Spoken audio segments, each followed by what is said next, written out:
burn some daylight. Oh, welcome back, everybody.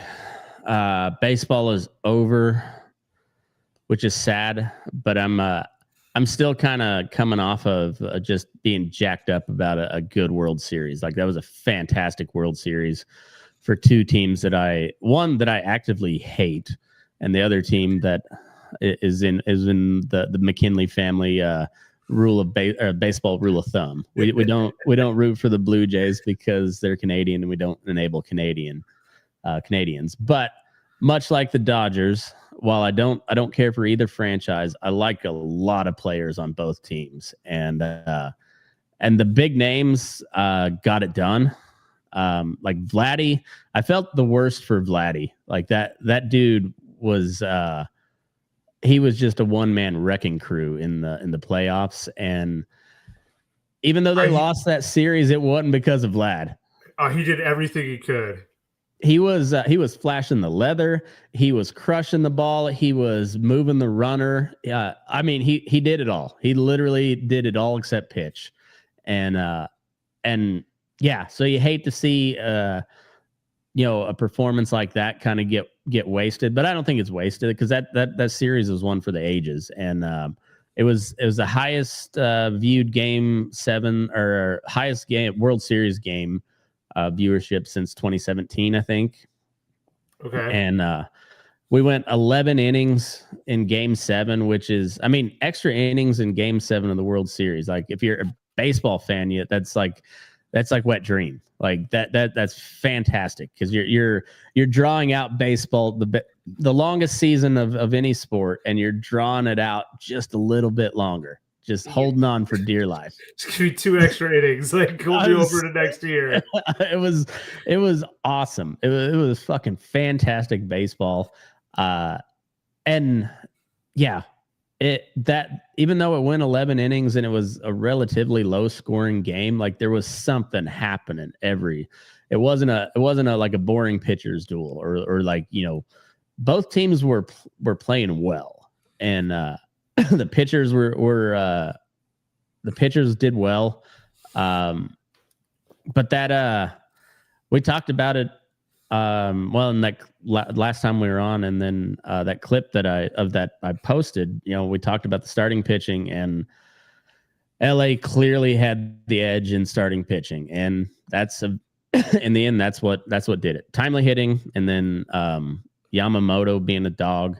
Snell, even though he got lit up a little bit one game, still was a dog. Glasnow was great out of the bullpen and as a starter. I mean, like, it was a great series. Fucking great series. They brought them all, like, they're bringing starters out of the bullpen. It was like a clown car in Game 7. That was why I picked 7, Dodgers in 7. I felt inevitable that the Dodgers were going to win it, but the Blue Jays had been playing the best baseball out of anybody in the playoffs. So I was like, all right, they're on a hot streak. I don't think they have enough guys to beat the Dodgers, and turns out they just kind of didn't. But that's as close as you can get in a series. Yeah. A couple games that go to extra innings, you go to 7. 7th game with extra innings. I mean, like, they were 2 outs away from dethroning the Dodgers, and then they couldn't close it out. They couldn't close it out, and it was just, it was fantastic baseball. And like I said, like, Vlad Guerrero easily would have been MVP had they closed it out in the 9th. Easily, it'd have been the easiest pick for a World Series MVP ever. But then on the other side, Yamamoto, like, there was, when he came out after going 6 2 days before, like, I was like, if they win this game, there's no way he's not MVP, because you get three wins in a World Series. I mean, yeah, it's insane. That's crazy.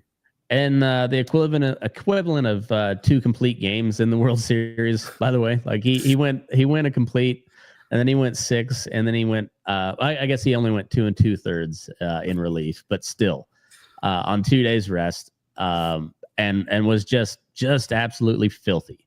and I wasn't sold on him completely. I knew he was good, had a great year, but he had some stretches where I'm just like, I don't know if this guy's like if he's really got it. And then October hits and dude's just dialed in. He threw 2 complete games. Game 4 of the NLCS, game 2 of the series, comes back in game 6 or game 5, right? Or did he pitch game 6? I thought it was game 5. Was it game 5? I think maybe so. Yeah, because Shohei started game 7, right? Yeah. Yeah, so Glasnow went 6. Yeah, but Glasnow coming out of the bullpen on 2 days rest too. Like Glasnow was a horse. He pitched a lot in that series. Pitched well in that series. Yeah, and then the guys I was rooting for, Kirk and Kike, both had entertaining series. Both had good series in their own right. I think numbers wise, Kirk had a little better series, but they were both really good defensively too. And like Kike made some really, really key plays. I think had he not got trucked by Andy Pages, he probably would have made that catch as well because he was. I mean, like I don't know what the commentators were talking about because they're like, "Oh, no way that he was going to get there." All right, he might not have gotten there. He didn't have quite as good of an angle at it.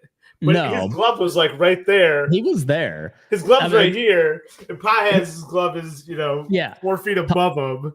I didn't realize how big Pages was compared to Kike. But yeah, like Pages just like older brothered him. Hey, Randy Mossed him, man. Yeah. Posterized by the center fielder. But Pages was having a shit series up to that point. I think he was hitting under 100. But man, when they needed him, he came up big because that saved the game. Yeah. Well, I mean, they put him in for defense, and he did his job. Yeah, it was a great play, and Kike has been having a lot of fun with it. I saw a meme. I'll have to see if I can find it. Maybe I'll put that as the cover art. But it was just a picture of Peter Griffin, the cartoon from Family Guy, all wadded up into a ball, or his arms are going different directions and his head's so they showed somebody like, it says Andy Pages up here, and I forget what his character was, but it says Kike Hernandez, and it just shows Peter Griffin wadded up into a ball, and he reposted on his Instagram stories, and he's been having a ton of fun, and I'm glad to see that. Fuck the Dodgers, but Kike's my guy. Alejandro Kirk's my guy. He was. And I wasn't like a huge Vladdy fan. Like I was kind of, I knew he was good, but I was kind of ambivalent on whether I liked him or not. I fucking love Vlad Jr. now. Like that's your guy. That's a like all time. Yeah. Top 10 all time like postseason performance. I Yeah. mean, obviously there's more games now than there used to be, but I mean, he just mashed the entire time. Yeah, like he never slowed down. He was like a 1440 OPS going into the series. I think he finished with like a 1250. Yeah, he was an animal and made some really good defensive plays. I mean, just all around fantastic performance. Made me a fan of Vlad Jr. Like I'd like to see him back. I hate that he's in Canada, but he likes Canada. He's a dual citizen. It makes sense why they gave him $500 million up there. Like he's showing you why he was worth it, and it's cool to see. When they sign those big contracts, they can go it can go south after that where they're comfortable and they don't compete as hard anymore after they get that big paycheck, and obviously that's not the case with him. And I've seen, speaking of big contracts, I've seen several reposts of people's old Twitter posts about Yamamoto getting 325 before even pitching in the MLB, and now it's like, oh yeah, obviously that makes sense. It's an easy buy right there. It's only the second year in the MLB. Yeah, Yeah, and he's and he's that guy. Like he's just that guy now, and everybody knows it. Yeah, I mean, World Series MVP, Cy Young finalist. I mean, he's not going to win it, but he's fun. Yeah. World Series MVP, 2 complete games, which used to be kind of common fare, but that hasn't been the case in the major leagues for quite some time. Like you just don't see very many complete games anymore, and to do 2 of them in the world or in the postseason, 1 of them in the World Series, and then turn around and go 6, and then turn around and come out of the bullpen and essentially close it. Did he get the final out? He was yes. No, he was it was Snell then Yamamoto. Okay, yeah. So yeah, close out Game 7. It's just a fantastic performance by him. Gaussman pitched a great game. Savage had a great game 5 or Game 4 that he had a great game, and then he got lit up a little bit his next outing. But it's a little interesting. I mean, seeing like Hoffman usually has been pretty good, and then gives up that bomb. Yeah, to Rojas too, who's hadn't done much of anything with the bat, but like I said, timely hitting. And the same way, like Kike didn't have a great series offensively, but the hits that he had were pretty big hits almost every time, and then some really key defensive plays. Freddie did his thing. Shohei did his thing.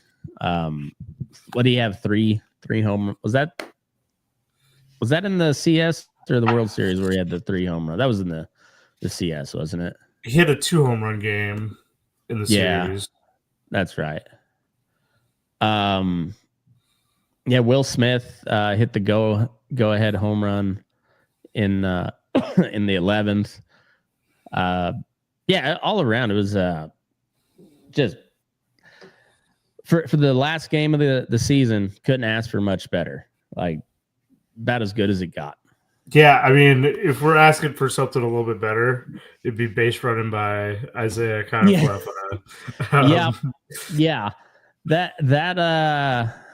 So did you have something pulled up for that? Yeah, let me share screen here.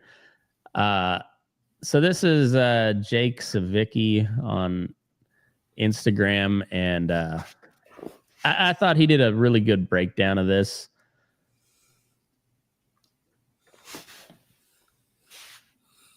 Rojas comes home.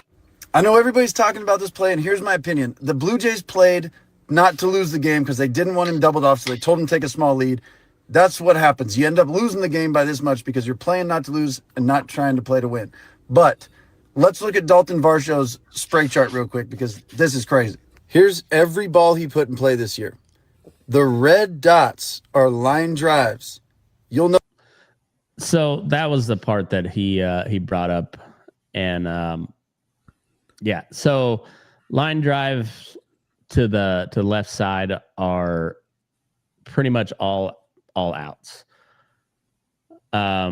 He hits a bunch to the right side.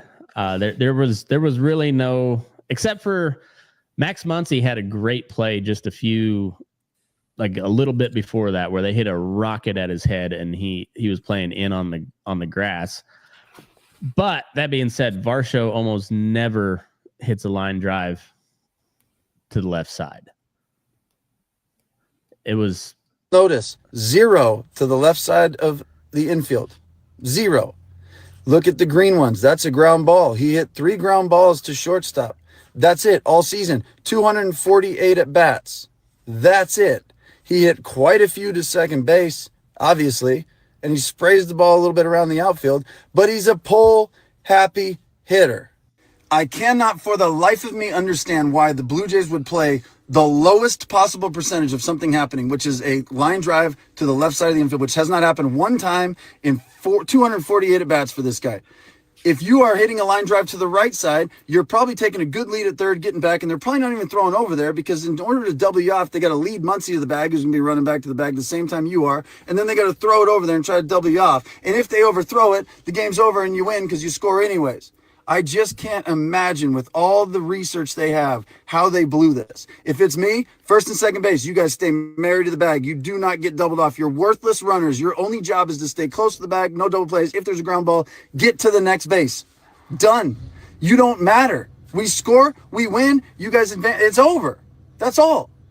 So why on earth, when the biggest moment of the game rolls around of the season, you play passive baseball and you say, don't get doubled off on the chance that 248 times hasn't happened once, just in case this is the time. You play odds, you play these things all season. You guys play up the middle. You don't even have a second baseman or shortstop half the time because you're playing the chances of where the guy's going to hit the ball. How on God's green earth do you not play the odds here correctly? It's insane. And I'm a Dodgers fan. I'm pumped they won, but I hate this. I hate poor baseball. I don't know if I'd go as hard in the paint on them as that, but seeing I don't know. I would have, because honestly, like just like a half a step farther, and he gets home. Yeah, and he's playing like a step and a half off the bag. Yeah, and the hell of it was Rojas kind of bobbled it a little bit too. Or it wasn't like a full bobble, but it wasn't a clean transfer, and still got him. He had a weird kind of stance throwing too. Yeah, and it wasn't a great throw. It wasn't a bad throw, but it wasn't exactly on line, and it almost pulled Smith off the plate. Well, it did briefly, but he got back in time. But still, yeah, it's like, I mean. Yeah, you got to have some sort of a lead, and initially I agreed with their decision. Don't get doubled up there, but after seeing the spray chart, like, all right, yeah, you can get a better lead than that. Like that's man. Yeah, I mean, I'm like, don't take a big lead, but you can take a little bit bigger than that. Yeah. And I mean, it's IFK's.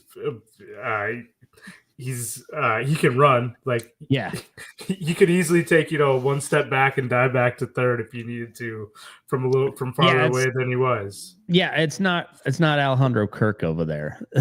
Like, exactly. He can move. So yeah, the part about playing not to lose, I agree with that. Like they weren't. I mean, you had the bases loaded there, and they get the force out at home and then double play to end it, and you're just like, fuck, man. Yeah, you got to be aggressive there. I mean, they're still getting out there, but you get a run at least, and and you got a guy at third still. Yeah, exactly. It's I don't know. It is literally a game of inches. Just, I mean, it would that much. Yeah, but I mean, I think that's the only thing I can really complain about. Strategy wise. Yeah, and well, when you're in the 11th inning of Game 7, any little fuck up is going to end it, and that's what it was. It was a little fuck up, and it cost you the series, and it's gonna sting probably forever. that one's gonna eat at you. But yeah, it's probably, especially if you're IFK, because he's looking for a new contract now, right? And he didn't have a good year. Yeah, this ain't gonna help anyway. No. Even though it's not particularly his fault, probably. I mean, I'm sure he's doing exactly what his third base told him to do. Right, but yeah, when he's the guy running, it's like, it shouldn't matter as much as it's going to, probably. Yep. But yeah, coming off of not a particularly good year, that stings. That fucking stings. But fuck the Dodgers. It was a great season all the way around, though.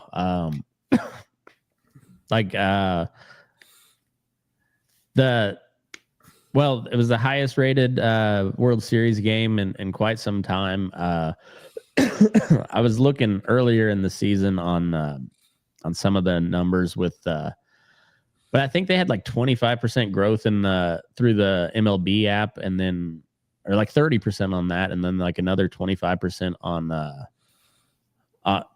through traditional TV channels. And you're like, baseball's on the rise, and a series like that sure doesn't hurt. Going into the potential lockout, which you think it's going to lock out? I don't know. I mean,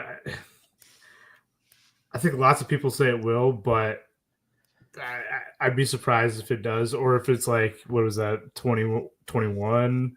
Yeah, locked out for like 2 weeks or something like that. Something like that, yeah. I hope it doesn't. We all hope it doesn't. I mean, I think whatever. I'm not exactly sure. You know, what's like what the holdup's going to be? No, not really. I say that's the part of baseball I'm not nearly as familiar with. All the like the stuff with the player union and the owners, and then how the contract structures and everything, arbitration and all that. I'm not real up to date on, but I'm sure all of that comes into play. I think the TV rights is another huge issue. A lot of talk about salary cap, salary floor. I'm not in favor of the salary cap. I'd rather have a salary floor. Same here. I think, or there should be some sort of force to sell after so many years of just piss poor performance. I think if an ownership group or owner or a ownership group looking at you, Dick Monfort, can't get your shit together and put a decent, especially in a city like Denver. Like we were there in 2007. Denver's a baseball town when they have something to when they have a chance to be well, okay, you say that, but like the attendance from 2007 is like not that far off from the attendance from this year. That's true. I mean, it's lower, that's but true. It's not that far off, which is, I don't know. I blame people in Denver for going no matter what they put on the field, but I also get that it's a great downtown area. It's a great stadium to go to, especially with all the great weather. Like I would love to go, sit outside in the summer in Denver, but but yeah, I mean, like if you look at like the amount of money spent on the payroll versus like revenue, bad teams can make a lot of money. Oh yeah, most of them do make a lot of money because they have tiny payrolls, but they're still getting part of the competitive balance. The revenue sharing. Yeah. So like, bad teams like the Marlins or something like that are still making a lot of money compared to, I mean, I don't know. Yeah, I'm not exactly sure. I don't think like some of the numbers that I've seen like really takes into account like all the revenue, but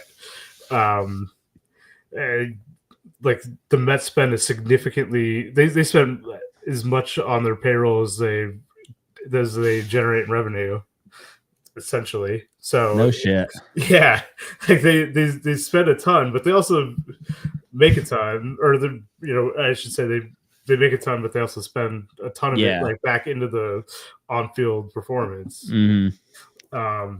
And so that's why I think like a floor is a good idea. I think so too. Like you can. There's always going to be the Dodgers or the Yankees or like that. That's how it always is. But I don't know. I just like you gotta give these lower performing teams some sort of a kick in the ass to try to get better. I think something has to be done with that. But I don't know if that's going to be a big issue in this this collective bargaining deal or not. So I mean, Who just knows? just a quick little Google search. I think part of it's the owners want a salary cap, and the players obviously don't. Yeah. And then the other part is the competitive balance and TV revenue, and like the split in the competitive balance tax or Oh, okay. revenue sharing, whatever. Yeah. So, I mean, it doesn't seem like any of this is worth enough for a lockout. I wouldn't think so. I really, I really think it's a lot of just media types saying it to cause, because it gets, it's something to argue about, and it makes for good TV, I guess. But well, and I mean, like you said, viewership's up this year. I know TV viewership's up this year. yeah, In-person viewership attendance is up. Like what the owners don't want to do is piss everyone off by locking out this year and potentially screwing it up for following years. yeah, exactly. And because I mean, they they all were around in 94 for that lockout, and that almost killed baseball. Steroids the only thing that saved it. Exactly. And so they don't want that again. And I think they're I mean, it's the most popular that it's been in a long time. So I don't think they're gonna let that momentum slip, and they'd be stupid if they did on both sides of the issue. Like suck it up, cut a deal. It's gonna be some shit on both sides that they don't agree on, but just get back on the field. That's all I'm hoping for. Yeah, I mean, you really want to make add some revenue, and the blackouts. Yeah, exactly. For streaming.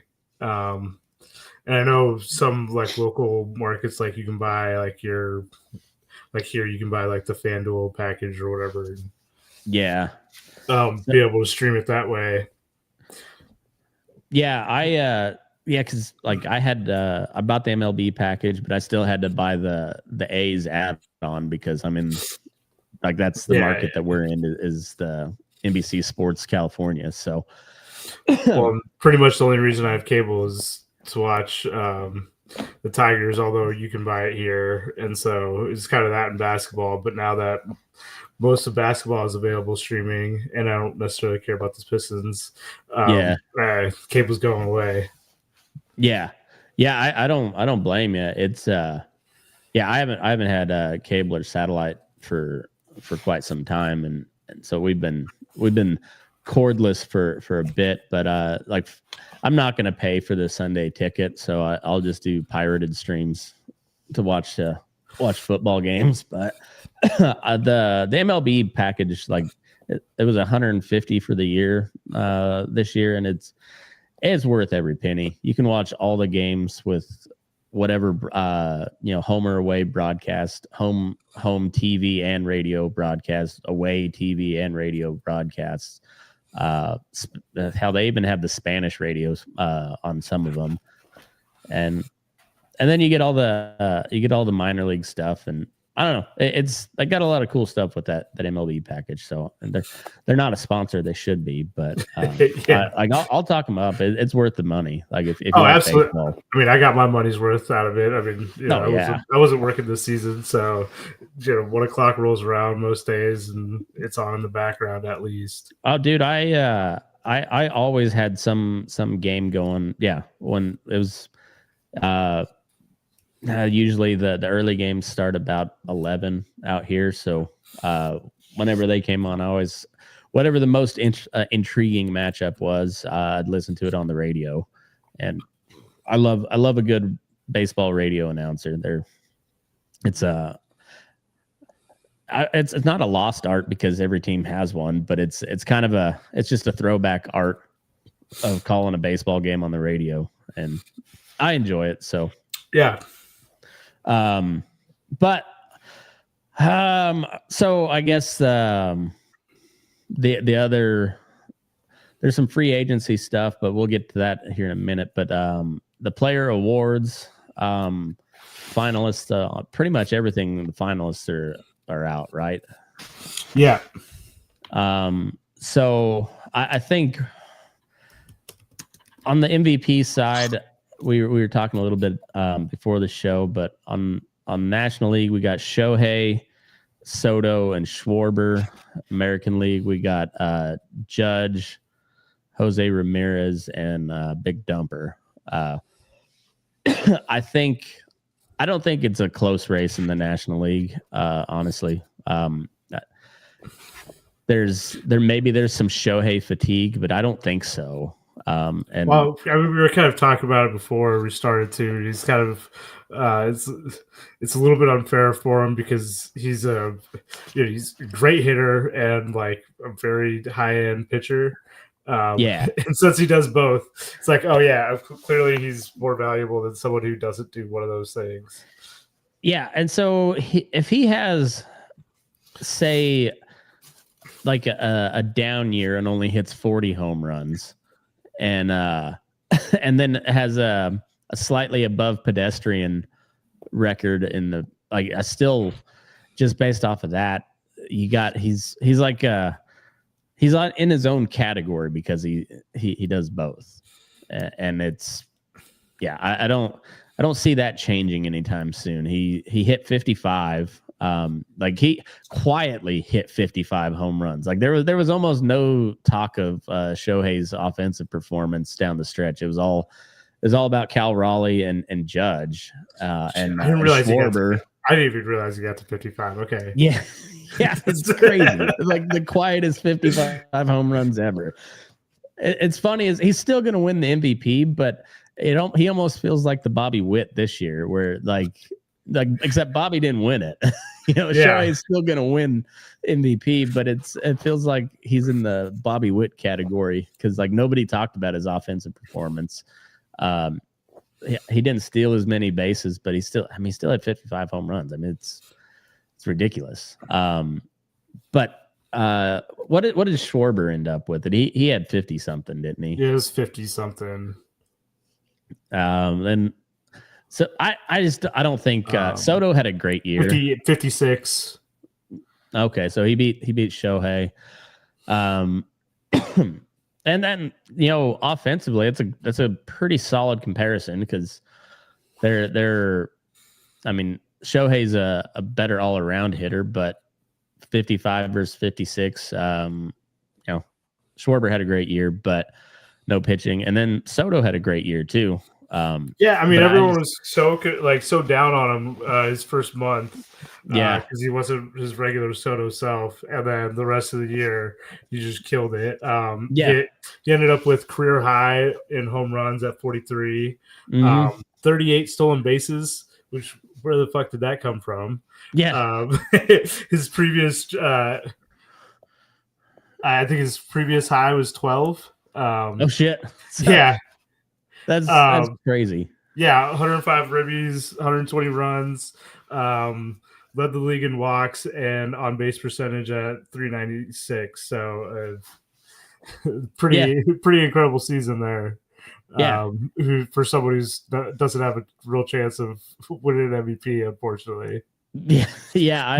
I don't think. It was a great season, but. I don't think there's much of a conversation on the National League side. American League side's a different story. Is it going to go with the East Coast bias, or are they going to go with the history making run of Cal Raleigh? I don't know. What did Judge end up with? 50, like 58? 53. 53. Okay. And then he had him in RBIs, didn't he? He beat him in RBIs. He led the league in walks. He hit 331. Yeah. So I mean the average. I mean, not like it's a small thing, but he had quite a 70, quite a bit better 70 average. Points better in average or something like that. Yeah, because he won the batting title. It was close between him and Wilson for most of the season, and then Judge pulled away in the end. But yeah, I mean, he had one of the best offense, if not the best offensive seasons by a right-handed hitter ever. But Cal broke the catcher home run record and the switch hitter home run record.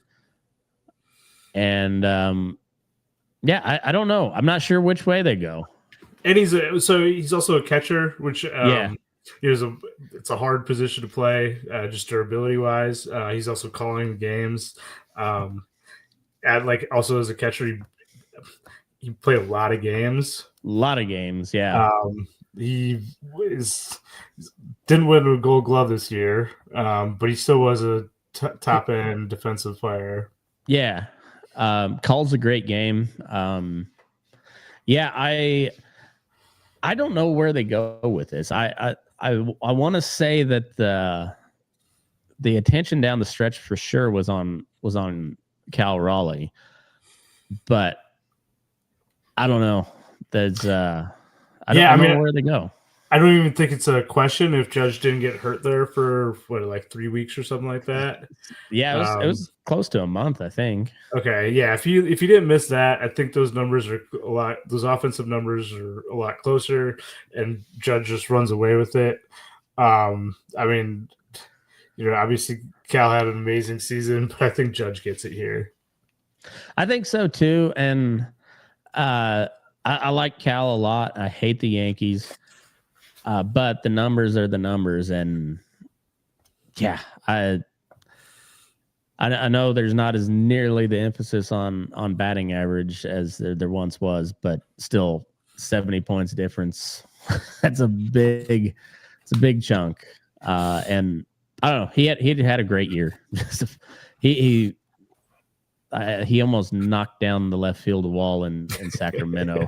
It's 118 off the bat or some shit like that. Just off the left field wall. I mean, we should mention J Ram here as the third finalist. Yeah, I think he's pretty far back in third. But an outstanding season again. Yeah, that guy's a horse.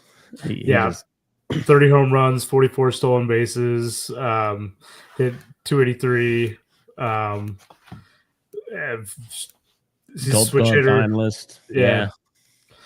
He's a dog. He's a dog. So I think kudos on him being a finalist. I don't think he's anywhere in the conversation for that actually winning the thing, but great season by him, and just bad luck of also being in the same season that Judge went off the fucking rails and Cal Raleigh hit 60 home runs. Yeah, it just the luck of the draw.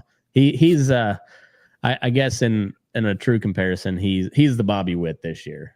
Yeah, he really is. So yeah, it would get kudos to him.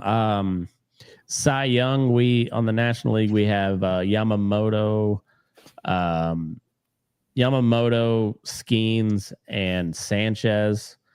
American League, we have Skubal, Crochet, and Brown. I think Skeens probably runs away with the National League. Cy Young with all of 8 wins or something like that. Yeah, I can't remember exactly what it is. It's not good, but I mean, a sub 2 ERA, and just mowing everyone down. Just a machine, just an absolute machine. I watched Paul Skeens quite a bit this year, and even the days when he didn't have his command, it didn't matter that much because his stuff was so nasty.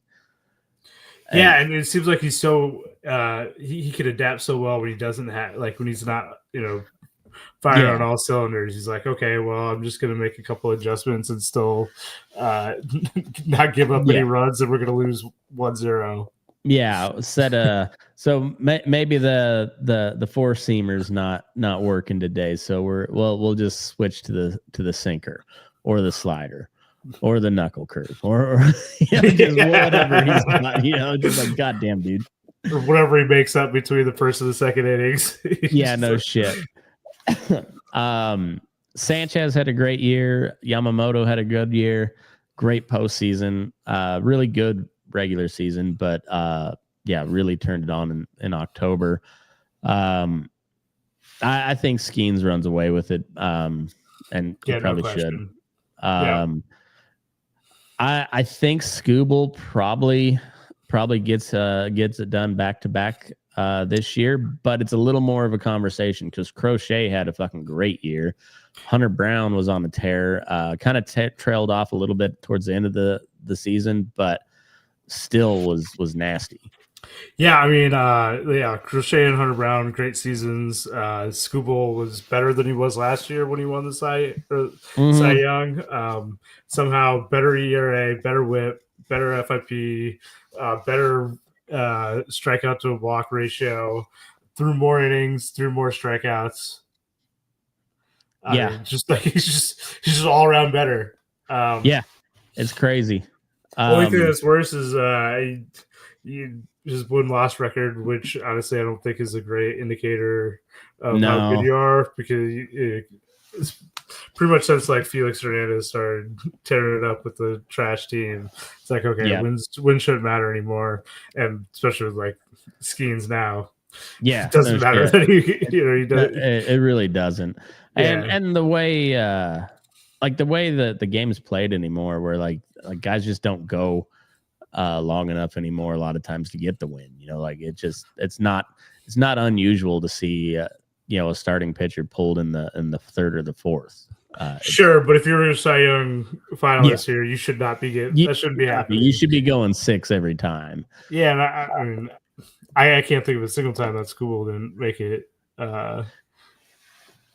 past 4. So yeah, I'm sure it's pretty similar to all these guys. It's funny. I really thought it was going to be the Mariners' year because they went and got it done against Scooble twice. Like Scooble did his thing, but the Mariners came back with a win, and both of those division series games. Hey, they got it. Scooble played them 4 times on the year and didn't take a win. Any 4. That's crazy, and like not even talking like pitching record, but like for the game, like I don't think he took a lot. I don't think he took a loss in any 4 of those, but he didn't. I don't take think a win so either in any of them. No, he didn't get the win, and and then the 2 games where it mattered, the Mariners came away with the dub, and that's I was like, man, and with Scooble dealing like shoving. And 14 Ks in that last game. I mean, come on. Yeah, and just like, man, he didn't pitch 15 innings that day though. About 9 short that day. Yeah, you don't got an extra complete game inside you. Come on. Yeah, come on, dude. Come on, dog. But yeah, then it wasn't the Mariners' year again.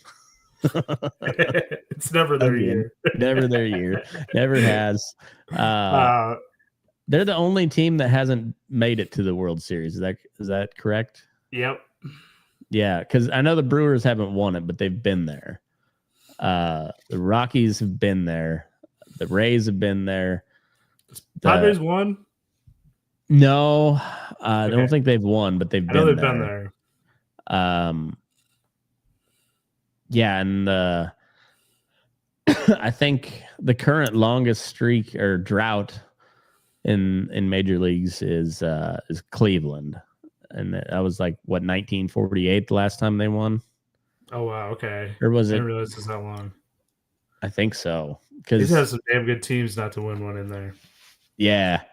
Well, and the 90s, the early 2000s, the fit, and then let's just hear the last like handful of years, they've had some really good teams.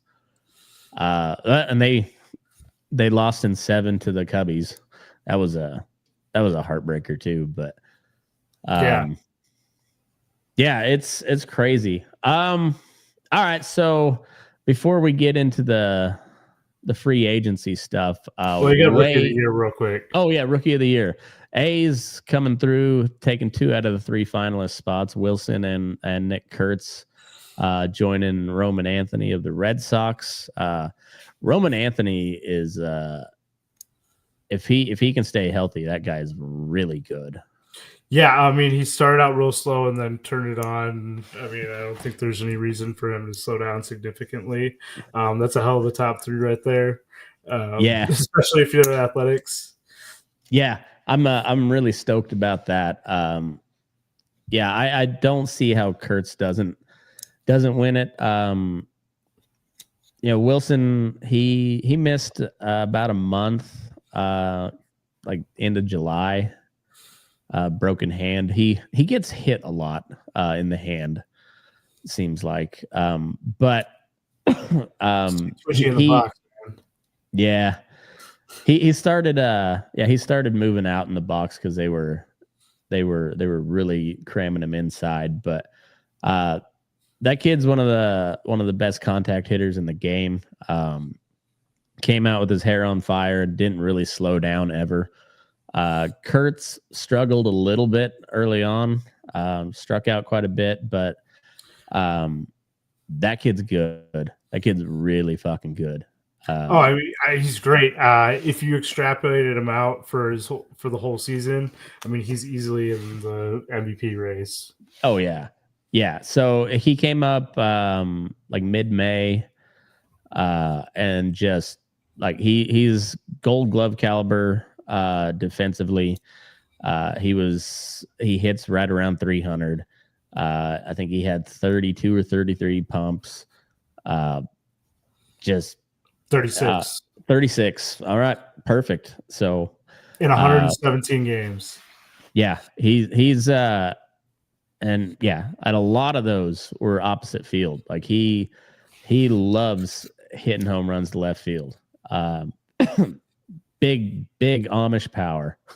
Big Amish. It's one of the best nicknames in sports for over the last couple of years is Big Amish, and I like it. So the A's are a lot of fun. On the National League, who's the Rookie of the Year finalists?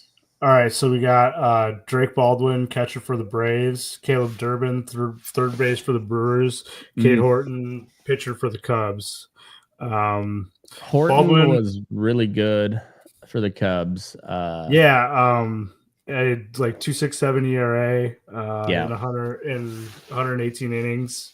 It looks like he'll be pretty solid. I probably only saw him maybe once or twice pitch this year, but he looked good. Yeah, I didn't get to watch him pitch a whole lot. I know he's been good for him though.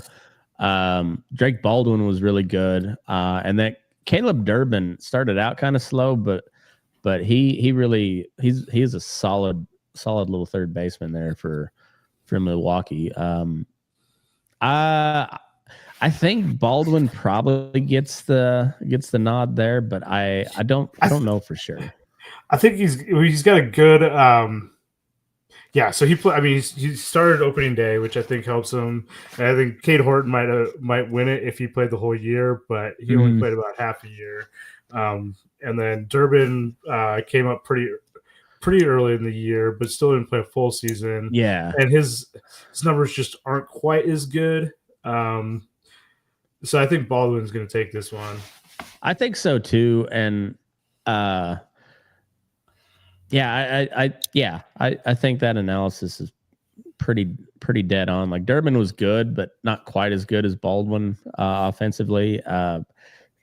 Baldwin's a catcher, so and I think pretty good defensively too.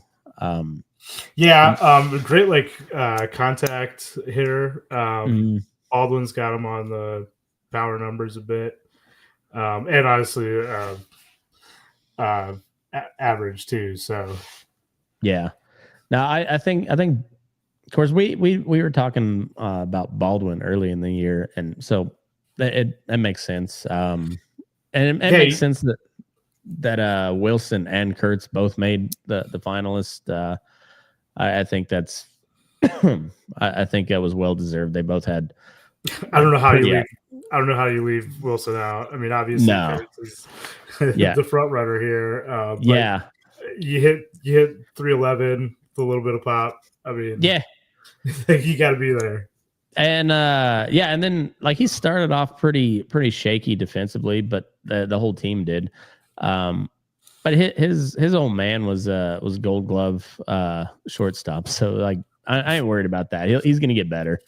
Yeah.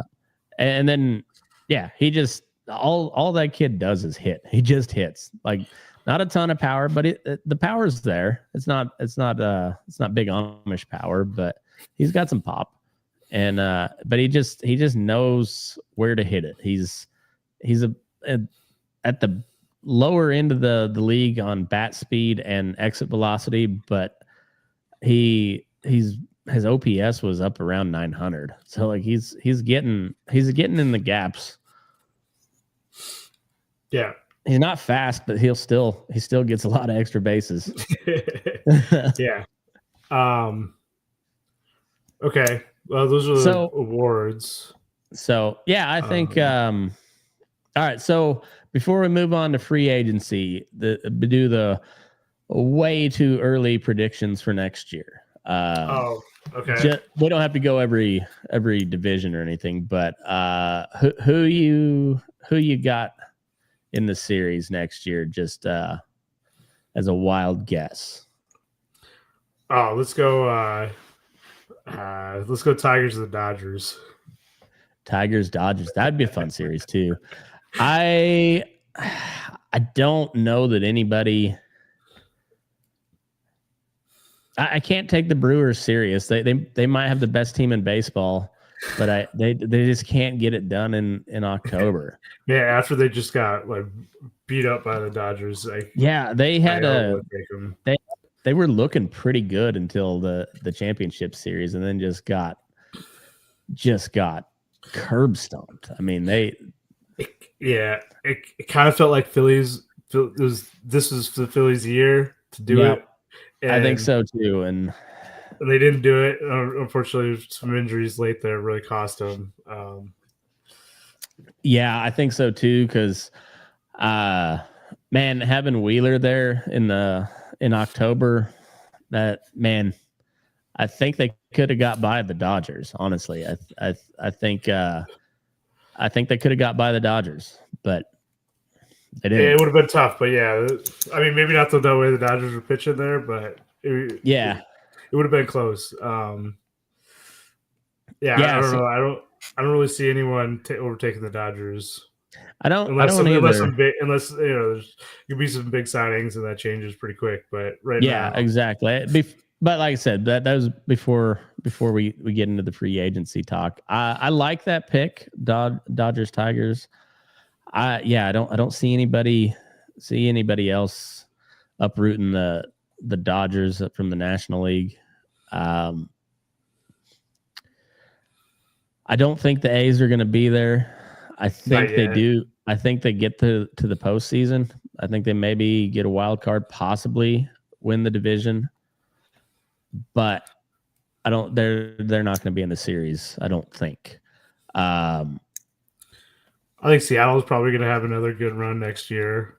I think Seattle has a shot. I'm not going to count Houston out again. They barely missed out on it this year. A lot of injuries. I was going to say with Alvarez being healthy all year would make a huge difference for him. Yeah, so I'm not going to count them out. The Royals are interesting. They need a lot of work. They do, but we'll see how their ownership takes the offseason. But the Cleveland, you got to think they're going to be in it. They always are. Somehow they always are, but I think they've lost so many people. They're kind of in retooling mode a little bit. I think so too. I don't think they can. Well, I didn't think they were going to compete for the division halfway through the year this year either. Well, that's only thanks to the Tigers falling apart. Yeah, yeah, it is. It is. But they had a just an incredible run there. So I think you got to keep them in the in the mix. Yankees, of course. I think the Red Sox are going to be pretty salty next year. Oh, and I'm forgetting about Blue Jays. Like, I think they'll Yeah. be back in the playoffs. I mean, they got a couple questions in free agency, but it seems like they're committed. Yeah, I'm gonna go. I think I don't think I think the Central gets left out again this year. No shade to the Tigers, but I'm gonna go Red Sox Dodgers World All right. Series. That's Early solid predictions. Choice. I think the Red Sox are on the come up, but we'll see. We thought the Braves were runaway favorite to be a championship series with the Dodgers, and well, yeah, they that didn't happen. So we'll see.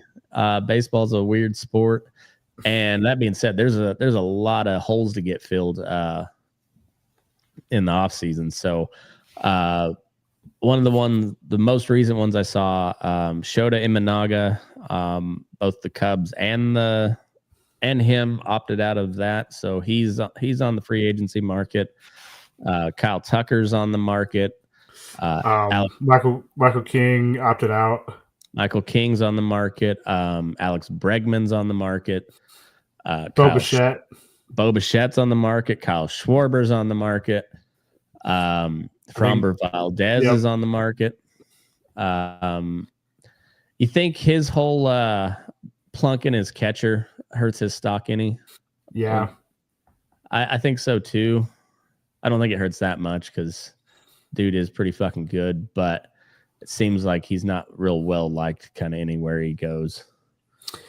Yeah, I don't know. I mean, I like him, and it's bad judgment there, but I think he's still a good pitcher, and probably. Oh yeah, he's a couple pitcher. There's a couple good pitchers out there, but I think maybe he's the best out of. Well, it's like him, Cease, King. Yeah, and out of those three, I think he's the best option out there, even if he is kind of a tool in the clubhouse. But yeah. Oh, Cease is available. Bellinger.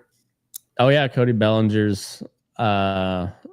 He's a free agent. Bregman opted out. Yep. But I think there's been a ton of chatter in the Detroit Twitter about Bregman because they pursued him pretty hard. I saw, and then he went to Boston because you guys offered him pretty much the same money, didn't you? Same. I think it was maybe a little bit more money, but like two less years. So he got like a huge high value. I thought he got a pretty high value, but it was only like a 3-year deal or something like that with the opt out after the first. Yeah, I think so. And he crushes at Fenway too. So it's I've heard talk that it's just a negotiation deal to get more money out of the Sox, but I don't know.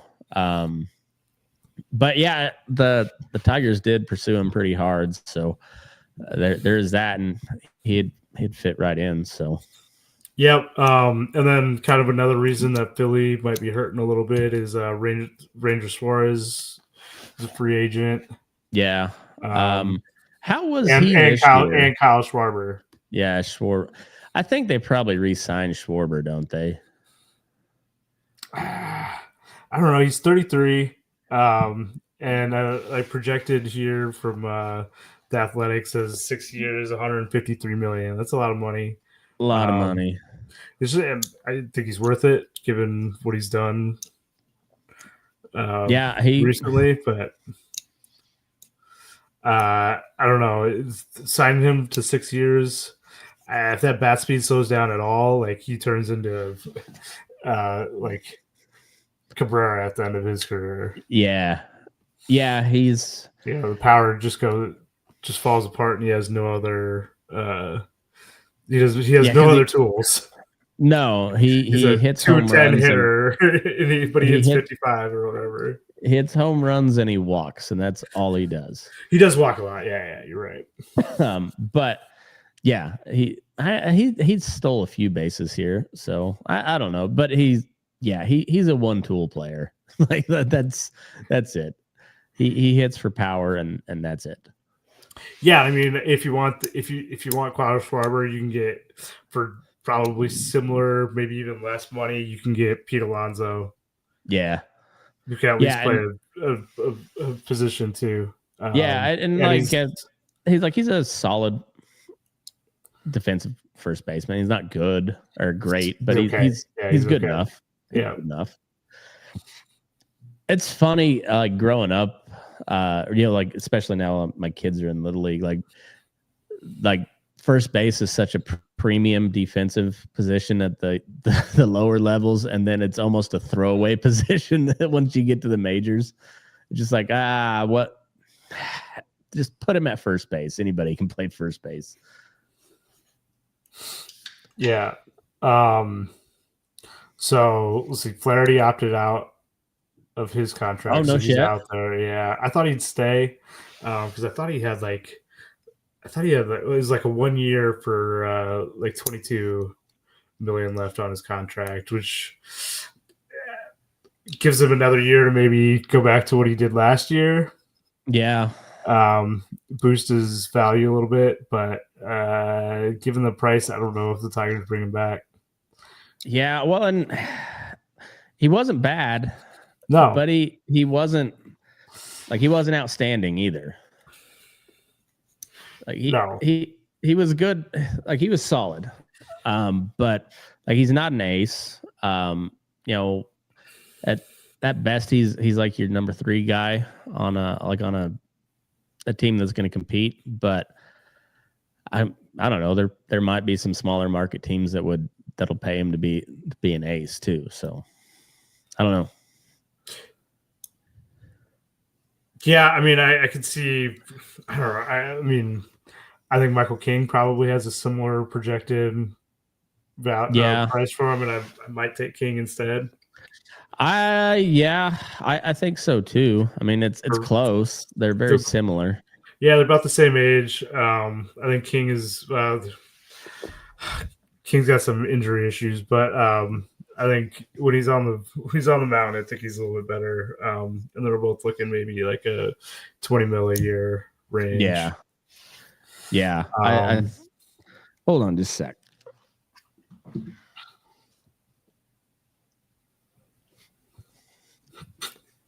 Getting a little cold out there. Getting a little chilly in here. Chilly. And then if you want another bat out there, Suarez. Eugenio Suarez is out there. He's 34, but he hit 49 home runs or something. Yeah. Did he get it to? I don't think he made it to 50. Did he? No. But he's kind of. He's another Schwarber type, but he plays pretty decent third base. I don't know about that. But he can play it. You can play it. He can play it. Yeah. So he does give you some value there, not a ton, but aside from that, he's essentially a right-handed Schwarber.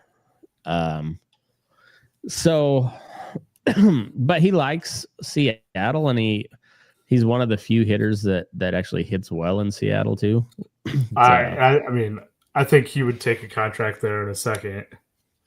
I think so. I think they'd be. I think they could probably get a little bit of a, hometown discount with him there, since he does like it there a lot. I think so too, and I think because he likes it, they can probably get another year or two out of him just because he's comfortable there. Like I don't know. It seems like a good fit, and I don't know what he's gonna garner for offers, but it seems like just a good fit for him. I would imagine they try to keep him around. The Athletics saying 3 years for 75 mil. That seems pretty reasonable for someone who's, a lot of power, not much else. Yeah, but a significant middle lower bat. Yeah, well, yeah, exactly, and but he's like a good clubhouse guy too. Like he's well liked, likes the city. So like, I don't know. It seemed If I had to bet, I'd say he stays in Seattle. Which I kind of hope he don't, because the A's got to play him, and I just assume they not have as many bats up in Seattle. So, if the Tigers aren't going to go for Bregman, I'd be fine with Suarez playing third. It's not a. He it seems like he'd fit in Detroit pretty well too. He started in Detroit. Did he really? Yeah. Nice. Yeah. I mean, I'd say you guys take him, but I don't have any say in that. But me neither. Yeah, I don't know. I think odds are he probably stays in Seattle, but I don't know. There might be some teams that throw a shitload of money at him too. So, I don't know. It'd be interesting to see who's the big get. Or well, I guess there's rumors that the Tigers are shopping Scooble too. So I know you don't want to talk about that. I don't, but it's still kind of his damn, what's his who's the big agent, sports agent? Boris. Yeah, he's a Boris client, and Boris has said he wants $850, and the Tigers, I guess unofficially, I've heard $600, so they're $250 off. God, and I think there's some years. I think there's some years difference in that too. But I mean, I don't want to tie up that kind of money. No, you hate to see him go, but man, that's yeah. Because if they do that, that means like, oh, we're getting dog shit for everything else. Yeah, we're not getting another big time free agent. No, and so it's too bad. You got a good farm system, but man, yeah. Also, that's a big chunk for any. But where Detroit being more of a mid-market type of team, that's a lot. That's a lot of fucking money. Well, so when Mike Ilitch was still the owner, I mean, especially this is when I first kind of moved to Detroit. He was getting real old. He's like, I want to see one more championship before I die. And so he was just emptying the tank. Yeah. And now his son is not that old and a lot tighter on the purse strings. So we're not seeing any kind of money. Although he has their management just said, when the time's right, they're going to spend. Yeah. So hopefully right now is about the time that they're going to be like, okay, we're going to move back, because 10 years ago, Detroit at five were, more of a mid-market team, but they're spending like they're a top-end team. Yeah. Back when like probably 12 to 14, 15, they're spending top five in the league. That's true. Well, I kind of hope they do. I'd like to see a team out of the Central make a run at it, and not the Cubs. And not the Cubs. Yeah, exactly. But yeah, I don't know. Just for your sake, that like you got a once in a generation type of guy in Scooble, and you. I mean, Scooble start day was amazing. Oh yeah, yeah. I mean, this year, almost every single time you started, it's 90% full minimum. Yeah. And that's just, I mean, that's a fun atmosphere. I bet, man. I hope for your sake they do, because there's not a shot that the A's are going to be in play for him. So I don't care. I just assume he stay in Detroit. That's your entire payroll a year. Yeah, exactly. Yeah, there's not a shot in hell that he ends up on the A's. So I just assume see him in Detroit still. Yeah, I think. Who do you think's the big get though for this offseason, or like free agency wise? For the Tigers? For anybody, like who's the? I mean, I think Kyle Tucker probably is up there. Yeah, he's 29. He's coming off pretty much every season he's been pretty good when healthy. It's kind of and even I mean he there at the end of the year he kind of trailed off, but he was also hurt. So yeah. And then Bo Bichette is probably number 2. I don't. Yeah, Bo Bichette quietly had a really good year too. Like it's like an 850 OPS. Yeah, he I think he ended up second in the batting title. I think he had like 311, 312, something like that. Yeah, he was in the mix there. Yeah.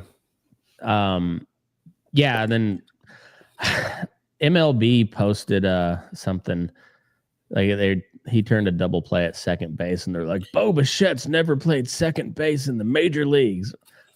Okay, but he's a shortstop. Shut the fuck up. Yeah, right. I mean, come on. He's a shortstop. It's like, that was retarded. Like, no, he's never played. No, like Tyler Soderstrom's a better example of what you want to like. The kid was drafted as a catcher, had never played left field ever, and made a Gold Glove finalist this year. So like that's something you highlight, not moving from shortstop to second base. Shut the fuck up. Yeah, that's what happens when you lose a step. Yeah. he has to play second base because he's got a bum knee. Like you could have just said even like that would have been the part to highlight is the fact that he turned a good double play on a bum knee. Like that's what you highlight, not the fact that he's playing second base for the first time in the majors. Come on. It's a demotion. Yeah. Yeah, crazy. Bring it up when Alejandro Kirk turns a double play. That's no shit.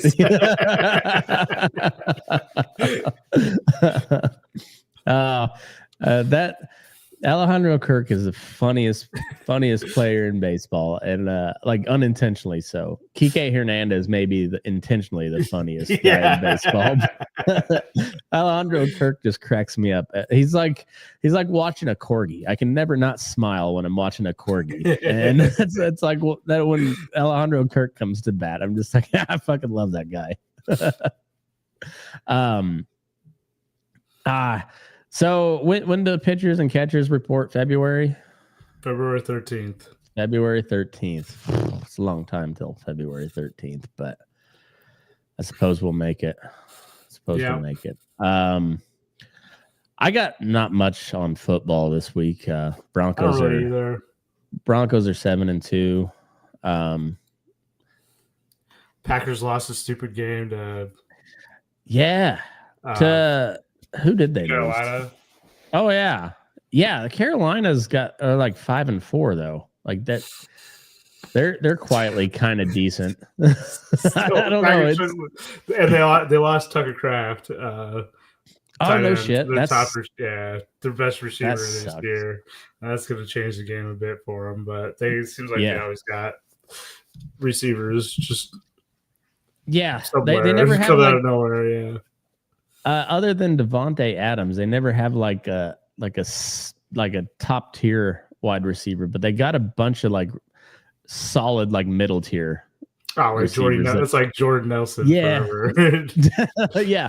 They always find some gritty white boy or just like above average other guy but becomes a fan favorite. they're just Donald Driver, man. Yeah, Donald Driver. Yeah, it's Donald Driver and Jordy Nelson and who they Sterling Sharp back in the day. Yeah, way back. Well, he was a stud. Yeah, he just got injured, didn't he? Broke his back. That's right. His career was like 6 years long or something like that. Maybe not even that. Yeah, but he was like probably a better athlete than Shannon even. But Shannon will tell you that every day. Yeah. And Shannon Sharp was a fucking hell of an athlete. God damn, he was good. Yeah. But, I don't have much on football. Jordan's not here to keep us up to date on the SEC. So I think I think maybe something Vanderbilt, something. the Vanderbilt, Ole Miss, Ole yeah, Miss. Wyoming versus the world. South Florida. South Florida. He was. I mean, I will say what you will. Guy knows college ball. Pays very close attention to all of it, and like solid analysis every time if you take the homer takes out of it, the rest of it's pretty solid analysis. So how's basketball looking? Are the Nuggets still good? Yeah, I mean it's pretty early. I think they're like 5-2 or something. Jokic started the year with like 4 straight triple doubles. Sounds about right. Yeah, Aaron Gordon had a 50-point game in there, which is unexpected. But it looks like they're pretty good, and they traded off Michael Porter Jr. And it seems like it's filling in okay without him. And Westbrook's gone, right? Yeah, Westbrook's gone. Yeah. But he's been over the hill, so he wasn't really a huge integral part of that team. No, and it sounded like it was kind of a mutual parting of ways too. So I think it's just a 1-year contract they put him on anyways. Yeah. Is fine. Wembanyama looks unstoppable. I'm gonna have to watch some of his games because he's 7'5". Yeah. That's but he can run the floor like a 2. That's insane. That is. How long do you think he is he going to hold up? Like I don't know. I mean, what he's like maybe 20. But he put on a bunch of weight. This offseason he went and trained with Hakeem for some footwork. He trained with some monks. Did a bunch of weightlifting. I mean, he still looks crazy skinny because he's 7'5". Yeah. But then like you look at his arms compared to like someone who's only 6'10" or something like that. He's like, oh, he's actually a pretty big dude. He's just real long. Yeah. Well, Hakeem was kind of a beanpole when he came in the league too, wasn't he? And then and he was never like Shaq big or anything. No, but he beefed or like up, David Robinson even. Yeah, he's a bit more of a footwork. Yeah, like more athletic kind of center. Yeah, he was, but yeah, he was pretty lean coming in, and then he kind of beefed up later on. Yeah, Shaq was just a brick shit house. David Robinson was also just a big. Well, I mean, he also came up. I mean, he went to the Navy and then came in, so he's already pretty jacked coming in. He was a grown man coming in. Oh yeah, well, and also like what was very disciplined too. Like there was no bullshit with David Robinson. He was all business all the time. Yeah, Avs are up 3-2 right now. I've just been so focused on baseball, and now it just kind of bummed that it's over. That like I guess I'll pay attention to football and I was eating lunch with my son the other day, and he was like, I said, well, there's basketball on. He said, what are we gonna watch now that baseball's not on every day? So football's most of the week. You can watch a game of football, and I was like, there's basketball, and he's like, okay, it's not as good as baseball. All right, so there's hockey too. We'll figure something out. So we'll just have to decide. Have to look down the list and see what game looks the most intriguing. Yeah, basketball is my second favorite sport here, I think, and I got the league pass, so I can get the Nuggets. But otherwise, like it's okay. I'm watching the Nuggets when they're on, and then try and catch the Spurs just to see some crazy shit Webby's gonna do. And then the rest of it's like, I don't know if there's a hyped up game I watch. The Pistons are terrible, aren't they? No. No, no, I they're mean, not. they made the playoffs last year, and they're okay this year. It I mean, was they should make the playoffs again. okay because it was pretty dark days in Detroit Yes, there it for a was. minute, wasn't it? Yeah, from when Chauncey left. Yeah. Like last year. Speaking of which, is oh Chauncey? Boy, I can't believe we didn't even talk about this. I know it is Chauncey. How long Chauncey going to prison for? Free Chauncey. Free Chauncey. I don't know. But I mean, I hear Paul Pierce and Kevin Garnett are wrapped up in this too a little bit. I mean, there's like all sorts of names. Gee. Well, Paul Pierce needs to shit his pants in court and call for a wheelchair.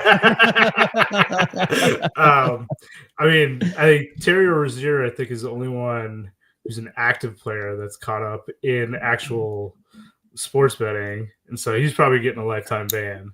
Yeah, and the rest of them, Chauncey wasn't. It wasn't sports betting. It was like it was a gambling ring. It was like a mob. Yeah. They were. They had a deck shuffler that could track which cards are going where. So they could tell who's getting a good hand, and then give heads up, and then ripping off some people. Fucking Italians. Yeah, so I don't know what's going on there. There's not a ton of details out. Play past that. Well, we're pro Chauncey on this show. Free Chauncey. Chauncey did nothing wrong. Oh yeah, definitely. I mean, I've been a fan since he was playing for CU. Yeah. I forgot he played for CU, but yeah, he was Denver guy. Went to George Washington.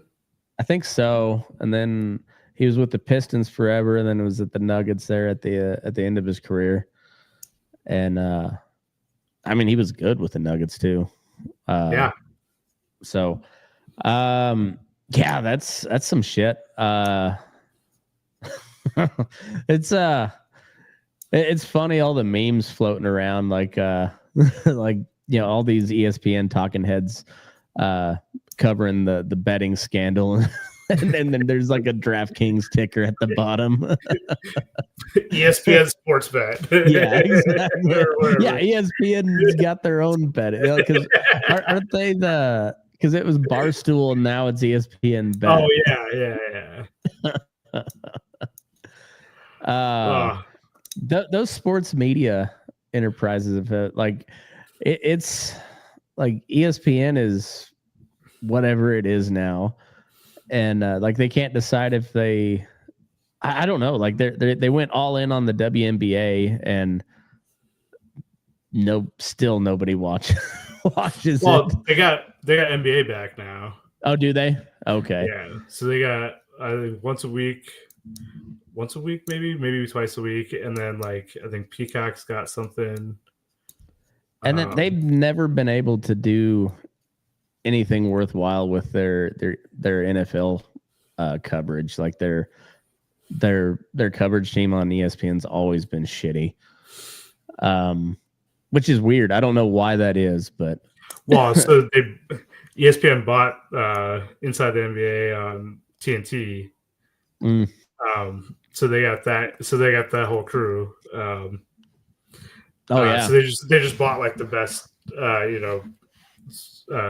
game, best like talent there. Pregame, half game coverage. Yeah. So that's actually really good, and it seems like it hasn't changed that much. That's good. I don't know. And then they're like Barstool. They were big in the gambling deal, and then it didn't work, and then they end up selling the Barstool name back to Portnoy for like $1 at the end of it. And oh really? Okay, I didn't know that. Yeah, and then now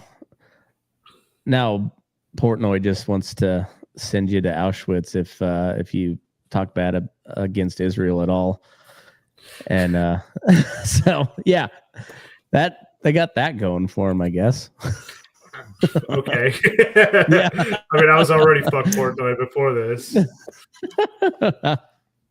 I was never I was never. I think it started out as like an East Coast thing, and so I was never big into the Barstool stuff. I was more of the ESPN guy, and then when I got rid of cable, I was like Denver radio guy, and now I don't know. Now I'm A's radio, and then I don't. That's about all I follow sports wise, like religiously, is baseball anymore. Like I watch football, but I don't